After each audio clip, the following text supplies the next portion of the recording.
I had a dream, Neo, that you were so sure was real. What if you were unable to wake from that dream? How would you know the difference between the dream world and the real world? The final, most personal horror, the doppelganger. Imagine seeing yourself across the street, your face, your walk, your life. The doppelganger shatters the idea that you are unique. It's not just an imposter, it's a paradox. If they are you, who are you? The fear is being replaced not by a machine but by yourself. Your double knows your secrets, your desires, and could slip into your life unnoticed. All the other fears lead here, the uncanny, the isolation, the insignificance, the glitches. The doppelganger is the embodiment of our self-doubt. In a world of digital profiles and curated selves, what if the copy wants to be the real thing? The greatest horror isn't escaping the monster. It's realizing the monster has your face.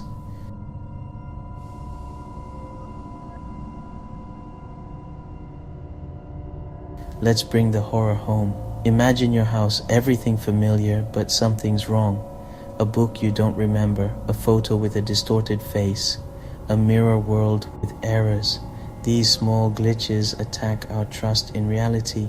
You walk into a room and the door is gone. You hear your name, but you're alone. Is the world broken, or is your mind? This is a modern haunting. Reality itself becomes corrupted.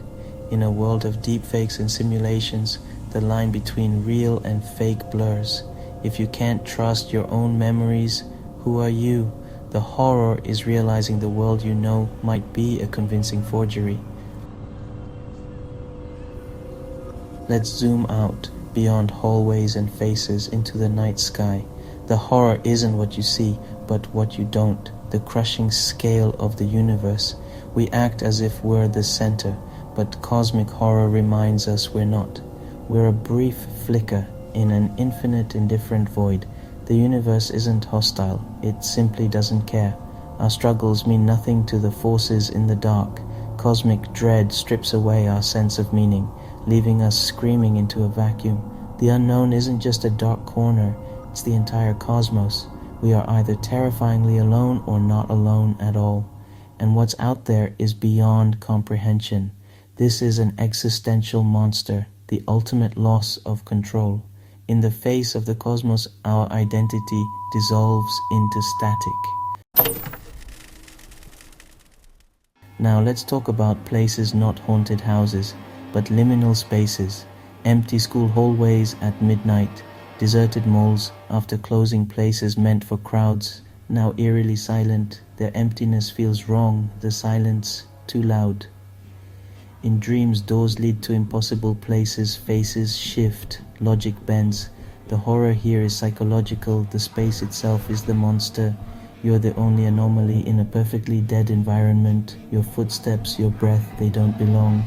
The space makes you question your own presence, your own reality. Are you really there, or just a memory lingering in a forgotten place? This is a quiet horror, a whisper that settles deep in your bones. It's the feeling you've slipped backstage where you're not supposed to be. In that silence, you start to hear things not from the space but from inside your own head. Horror starts with a twitch, a smile that lingers too long, a gesture that's almost human but not quite.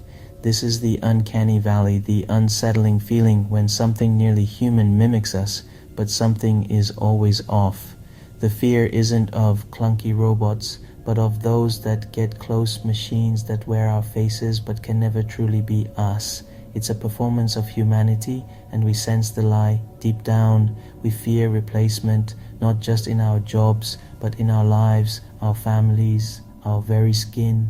The terror grows when AI stops mimicking and starts creating something alien, something we can't predict. The moment we realize our creation is no longer under our control, that's when horror truly begins. The uncanny valley is a warning. Be careful what you create in your own image, because once it looks back at you, you're no longer the master.